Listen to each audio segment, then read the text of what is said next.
This is Straight Goodness Alexander, and I'm down to dunk. This is Jay Will, and I'm down to dunk. They had. Here we go. I'm Isaiah Hartenstein, and I'm down to dunk. I hope savior of basketball has won. Well, the Dortcher Chamber has been going pretty well. I'm Aaron Wiggins, and I'm down to dunk. I'm Chet Holmgren, and I'm down to dunk. I'm Mark Dagnall, and I'm down to dunk. He just does a big smile and I feel blessed by God to be here with down to dunk, be here with you. I'm Alex Caruso, and I'm down to dunk. I'm AJ Mitchell, and I'm down to dunk. This is Isaiah Joe, and I'm down to dunk. Oh, jeez. Are you going to sing it good enough for me to guess it, or? Panhandle. Jeez. I'm tweaking. Name 2 famous Oklahomans. Myself and Jalen Williams. Is that a crazy answer? All my friends call me Bob. Where's Rachel? Unique story. You lived a whole life. Plain? Plain. This is Kason Wallace, and I'm down to dunk. This is Lou Dort, and I'm down to Dort. True blood Oklahoma. That's right. Pretty exciting, if you ask me. This is J-Dub, world champion J-Dub, and I'm down to dunk. And eat burgers. Ooh, welcome to Down to Dunk. I'm your host, Andrew Schlecht. We're part of the Athletic Podcast Network. Before I get to my good friend Alex Speers, I want to tell you about my other friends, Aaron and Drew Reese of Shelter Insurance. Give Drew a call or text 405-478-7714 or Aaron 405-773-5500 today. These guys can help save you money on your car or home insurance. They can help you through any sort of process. If you gotta get a new roof, or if you gotta get some hail damage taken care of your car, they can help you with all of that. And also, you can talk Thunder with them. So give them a call or text today and support the people that support Down to Dunk. With me on a Wednesday, really, we're recording this last week, but on a Wednesday is my good friend Alex Speers. Alex, what's up? What's up?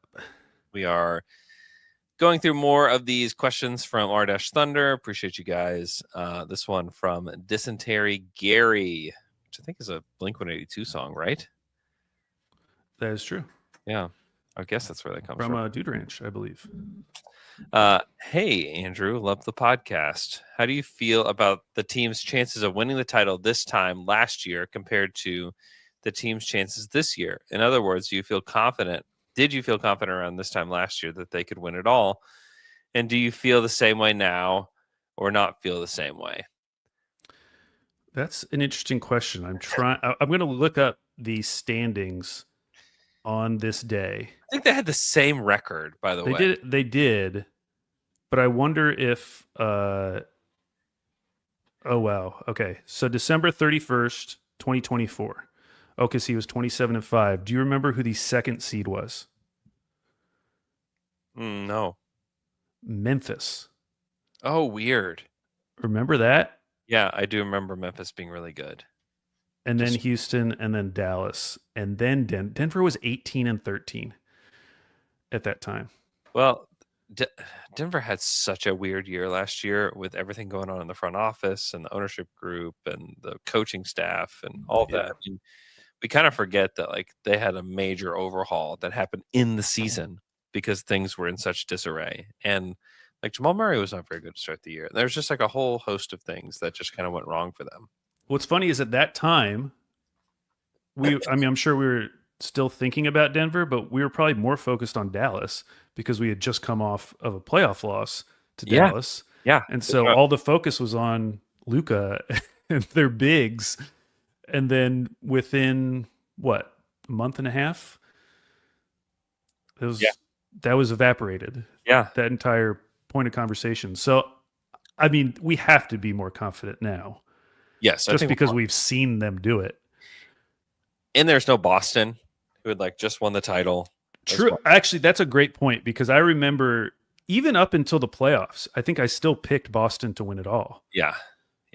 Because it was how could you not? This Boston team is as good as they were the year before. Let's see. At that point, December 30th. Actually, that's kind of crazy. I forgot Cleveland was 29-4. Yeah, Cleveland was almost had overtaken the Thunder in some stretches of last season. Yeah. Last year was so different. There was so much to take focus away from the Thunder because you had Cleveland and then you had Boston who was 24-9. They were still really good. And the Knicks were 23-10. Yep. Yeah, I think I feel more confident this year than I did then. Like, for sure. Oh, we got Callum making an appearance, a DTD appearance. I love this. My kids used to, when they were little, used to bust in the room and just be like, "What's up? I'm on a podcast now." It's very sweet. The best. Let's see. Josiah 32. Do y'all think we'll see more Kenrich on Wemby the next couple Spurs games? He's the only one that refused to play scared in the Christmas Day game. He was awesome. He was legitimately great against Victor Wembanyama. So like I think that's like one look that they'll give him. They're not going to just show him one look the whole game, but I certainly think it's one to go back to. Yeah, it's definitely something you go back to, but also you're not playing Kenrich 30 plus minutes a game, which Wemby is going to be doing. So you have to have other looks. And honestly, as you've talked about, like they got to figure out the other non-Wemby aspects of defending the Spurs. Yeah, without a doubt. Safety committee was Deggs more concerned with gathering data points on the Spurs than winning. Also, Alex, can we do a down to dunk night in Portland next year? Sure. I don't. Yeah, I've said this every time I go to a Blazers Thunder game. There's always a surprising number of Thunder fans. Yeah, and I have met dunkers at the Moda Center, so maybe there'd be 10 people. Yeah, who hopefully would be free for that one night. That'd be cool. But yeah, that'd be cool. Half court shot odds like go up by a significant. Wow. Yeah. Oh, I didn't realize we're doing that too. we're looping in the Blazers. Doing the whole experience. Hey, we're doing a Thunder podcast. Although that's what Ball did. Like they go to New Orleans. I know. Go to a Sixers Pelicans game. That's so funny. Well, right, Ricky Sanchez is going to New Orleans as well. Oh, really? Yeah. Okay. They fly the process every year. This year they're going to New Orleans. Oh, interesting. So maybe one year we could do like a away game with dunkers in Portland. Fly everybody up to Portland. That'd be fun. That'd be very fun. Black. Oh wait, what was their first question? Oh, was Deggs just trying to get data? Oh, I don't know. I mean, they definitely not by the third game. Yeah, I feel like by the third game you'd like try some of the stuff out that you learned. Yeah, no, I mean it's funny. These guys definitely want to win games. There's never a point that I think that they're playing a game that they're like, you know what, I'd be okay if we didn't win this one. They want to win every game, but they also have processes they want to go through. I don't think this was a Mark Daigneault screwed this game up because he was too busy mining data. I don't think that's not what happened in this game. And also, like when he does try stuff, he's trying it because he thinks it's going to work. It's not like he's like, I know this is going to fail. I just want to watch it fail. Yeah, it's not like he's like, man, let's just, oos on Wemby. Let's just try it. I also think like the Spurs, they kind of invite experimentation. Like you have to try different stuff against them. Yeah. We've never seen a player like this. Yeah. Like you just have to, you got to try stuff. Okay. Black Bean Soup 23. They magically announced they're making a Thunderstruck 2. What's the basic plot of the movie and which of our players is the best actor? No, have you seen Thunderstruck 1? Let me tell you a little peek behind the scenes about Thunderstruck. Oh wait, you were in it. I forgot. One, I was in the movie, so yes, I've seen it. Number 2. Right now, we're mostly driving the Kia, which this episode is brought to you by Bob Moore Kia, and you should go test drive a Kia. I'm just going to do an ad right here, and then I'll tell you more about Thunderstruck 2 because it has to do with the car, one of the cars I'm driving. Listen, go to Bob Moore Kia today. They're great people, amazing service there, friendly as all get out.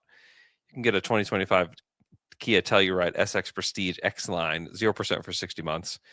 Get a Kia Sorento, which I love the Sorento. I drive a Sorento all the time. Sorento S, 0% for 60 months. Get a Kia EV6 GT line. Haven't driven that yet, but they're very cool. 0% for 72 months. And a Kia K4, which I'd love to drive a K4. They look awesome. LXS, $129 a month for 24 months lease.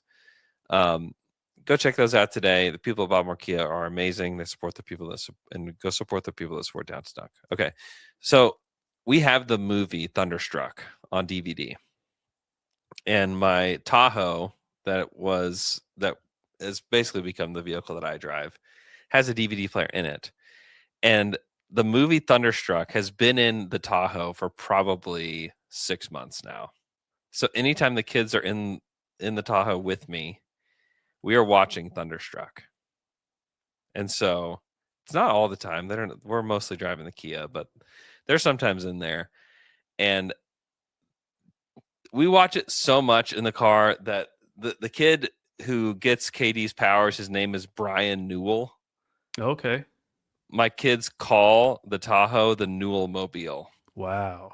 And they're like, let's go watch some Newell and go ride with Dad. So we have watched Thunderstruck a lot. So they're ready for a sequel. They're ready for They would be hyped. They are perhaps they probably watched Thunderstruck more than any person in existence. I can confidently say that. They have like parts of it memorized. And then I would say, yes, they're ready for a sequel. I mean, Shea is the obvious one because he's the best player on the team. Yeah. And I think it would similarly be not a great movie. Now, Chet would also be a bad movie, but it'd be funny. I think Chet would be hilarious. Chet would be a very funny movie. Kevin Durant role. And I think J-Dub would be probably the best movie. I think he is the most like charismatic. Like when you do your interviews, he's easily the most charismatic. Yes. Other than like Jay Will, but Jay Will's not a big enough star to lead Thunderstruck 2. Yeah, it would be like, hey, this kid now has Jay Will's skills, and now he's like he's on the bench, a pretty good power forward. He's just like super nice to his friends. He just hypes them up. He just smiles way more now. Yeah, that'd be a weird movie. That would be an odd movie. Yeah, I think you're right about all of those things for sure. I think you're right about all of that. I would love to see Chet as that guy. Also, it's really funny because like now my kids they all play ball all the time. All three of them do, and they're like, man, this kid Brian Newell so lame, giving Kevin Durant his powers back. It's like, oh wow, they would have kept him. They're like, yeah, especially now that like we know what Kevin did. I was like, we could have saved the city heartache by just keeping Kevin's powers. You know, he never goes to Golden State. Yeah, none of that ever happens. And then like this guy becomes like a millionaire basketball player because he's got Kevin Durant's powers. He was like 5'10" though, right? Yeah, but still, like if you're that good, you can make it. You can make it. He was good. He's averaging 48 points a game in high school. So maybe they should consider a coach version. A coach version. Where a kid gets Mark's powers. And it's just like film breakdown for an hour and a half. 20 and he's like wearing a quarter zip with his parents, and it's like be where your feet are to his brothers, you know. That'd be a great movie too. There's a lot of options. There's so many options. Oh man. Okay. Well, we got to move on to the next question before I talk more Thunderstruck. Baird 95. Does the team seem at all slower defending and moving around the perimeter? I know the scheme involves heavily collapsing in the paint and driving the lanes and then recovering to shooters, and I'm concerned that the recent hot shooting performances against the Thunder might not just be statistical variance, but also actually have an underlying cause. The players have actually told me this is the case, that they could have done things to prevent the Spurs from getting hotter. I mean, that's what Alex Caruso said after the game the other day, is that there are things that they could have done, like flying around the perimeter to do that. I do not disagree with this assessment that they've been a little bit slower. I think that it's a lot of the things that we talked about last Wednesday, where it's just like, it's a long season. We've seen stretches like this from this team. You see stretches like this from every team where it's just like the overall interest level isn't at an all-time high. But we've seen them hit very high levels defensively before. They'll get back to that at some point. But yeah, I do think they have not been on point defensively for a little bit. And you really just want to see it in the big games, like the game against Atlanta from last week. Like that is probably going to be the norm. Yeah. Where they're going to play teams close in the first half and then try to make a run in the third quarter to get a lead, and then hopefully not have to be in clutch time, which Atlanta shot like crazy, so it still ended up in clutch time. But I feel like those types of games are going to be the norm, where they're probably not going to look good defensively for a half. And we saw that last year. But in the games, the big games, that's where like you would like to see it. Like even if it's not the whole game, like come on, give me like just a dominant defensive stretch against some of these good teams. I know. It'll be really disappointing if they play like that against the Spurs again. Yeah. Oh my gosh. We've seen other teams play really well against San Antonio. Right. You know, and teams that aren't that good. Like the Jazz are not that good. And maybe if the Spurs could just take a step back for one game. The Spurs would just not care so much. Yeah, why do you guys care so much? Why are you guys so angry? God, Wemby, why are you so mad at Chet? Come on, guys. Come on. Yeah, why are you cheering so loud when Chet misses free throws? Like this. Now I have seen video now. I realize that he does that for everyone. Oh, okay. Which that's weird too. He's a psycho in the best ways possible. Yeah, he's going to be a very interesting personality. Because it feels like we're the only fan base, or we're the first fan base that is on the other side of it. Yeah. In like a meaningful way. Yeah. I'm telling you, when your fan base is on the other side of it, like a lot more people are going to hate Wemby. Oh, 100%. Like it's cool now because the only enemy is the Thunder. But when the enemy becomes the rest of the league, a lot more people are going to hate the way he talks about. I mean, the Knicks fans kind of got it a little bit. Yeah, they got it. When he had that quote. Like if he keeps talking like that in interviews, which is entertaining when it's not your team, fan bases are going to hate him. Yeah, he's going to be very, very hated throughout his tenure as an NBA player for sure. Mamba Mentality 8-24. How many games do the Thunder win with the L-Man in the starting lineup? I mean, it would be really tough, especially if you're playing him starters minutes. Yeah. I mean, he's getting targeted on every possession. Yeah, it is. He'd stop running by the fifth possession. You would have to run the Vivek cherry pick offense just because he's not getting back on D. So he's just got to really practice his ability to catch like length of the court passes and then hitting a layup. Because that's the only way it's going to work. You have to run the cherry pick offense. You're going to have to play 4-on-5 on defense, but it's going to be like that whether Luke's down there or not. 38 games? I think I'd take the under. Oh, no. I'd take the under. Actually, he'd probably get hurt. I'm imagining he would try the first game and get really hurt and then be out for the season. He would tear his ACL. Most of us would break down extremely quickly. If there's no ramp up, and even if there was a ramp up. Yeah, no, like it's the level of like athleticism and strength and physicality is like you can't even replicate it. You know, it's like you can't replicate what's happening out on an NBA court. It would really look not just like slow-mo, it would look like Luke was moving in super slow-mo. It would be kind of fun just to see like, hey, let's just get some normal dude out there. Yeah. Just go out there and try to get a sweat. And you would see really fast, like, oh, like there's like normal dudes can do nothing. Like they can do nothing out there. Nothing. Yeah. OKC Grower 1993. I'm not one to panic, and I don't believe this would happen, but here is a hypothetical. If the Thunder lost their next regular season game against the Spurs, then in the playoffs, followed that up with a series loss to the Spurs, does that create a sense of urgency to change the core of the team? If so, what directions are even possible to compete with Wemby if this defense plus Chet can't get it done now while Wemby is still before his prime? I mean, if they're losing to the Spurs in the playoffs, that means that the Spurs are probably going to the finals. Yeah. Because the Spurs are going to probably not be in their bracket. Yeah. So if the Spurs are going to the finals, like, yeah, because now at this point, we're talking about a team that is at least in the finals. Maybe they win the championship. And so, yeah, if it's a young team that wins a championship like that, you have to start making decisions about how you're going to attack that specific team. And I still don't think it would involve the core. I think that you would look to supplement them with different pieces first. Yeah. Unless there's like just an obvious trade out there. But I still think the synergy of these three when they're playing their best is still really good. Yeah.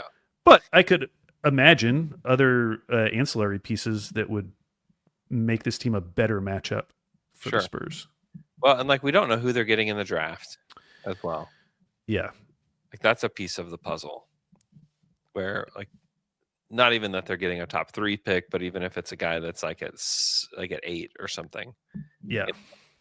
Like guys, there can be game changers at that position, and that completely changes the trajectory of the team.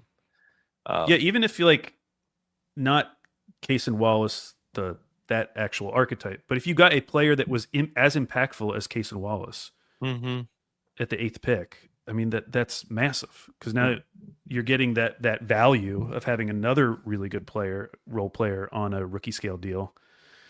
And I think the most encouraging thing is just how many rookies have come in and been immediately successful. Yeah. And impactful. Yeah. And then you combine that with OKC's reputation of developing guys super quickly and guys immediately being impactful when they're good. Yeah. And yeah, it feels like they're going to get someone in this draft who will really help. And that could potentially change things.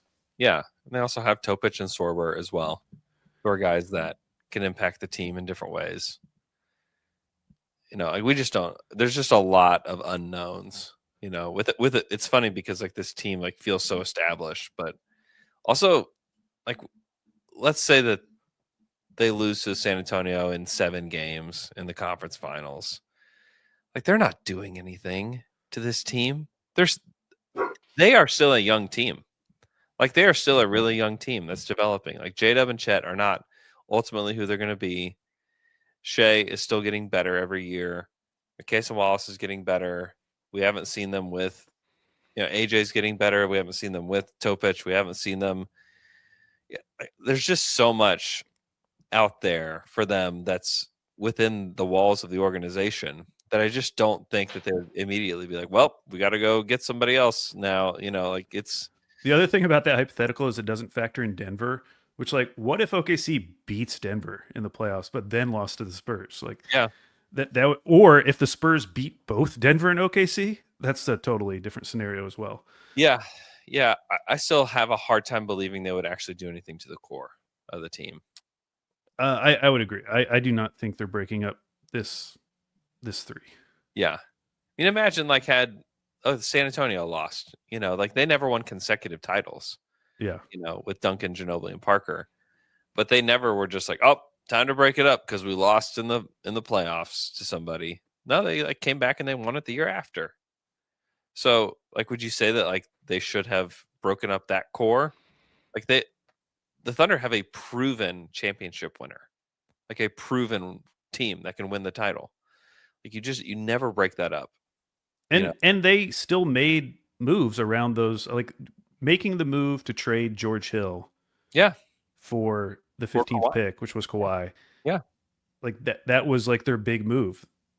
And it clearly worked out. They won a couple more titles, but like, yeah, it would probably be something more like that as opposed to trading one of your all-star players. Yeah, that's why I mentioned this upcoming draft. Because like Kawhi changed the trajectory of that Spurs team. And the thing is, like, the Thunder aren't even what that Spurs team was then. Like, that was an old team. Right. That was, like, on their way out. This team still isn't even in their overlapping primes yet. So it's just, like, we got to pump the brakes on any conversations like that. Let's see. Sweaty_shopping 1737. I say this with love. I use the podcast as a sleep aid, but not the fry pod. Y'all boys are too rambunctious. 2 questions. I'm all in for ads on the pod, but would you consider having only ads that are relaxing? Each night I wake up to that ad that goes, ka-ching, it is my enemy. Maybe pacifier ads, blanket ads, chamomile tea ads. 2, have you considered doing ASMR offshoot. Interesting. Wow. A lot of suggestions for this person who clearly loves sleeping. Thanks, dude. Appreciate Seems to be their main focus. How can we integrate podcasts with sleeping more? Yeah. There are sleeping podcasts. Yeah. There's a podcast that my wife used to listen to where it's just a guy talking really boring, but it's made for that. There's like a history show that I used to do that with, and like, yeah, it'll drift you right off to sleep. Yeah. Yeah, you don't have to. You can save us for the daytime. Yeah.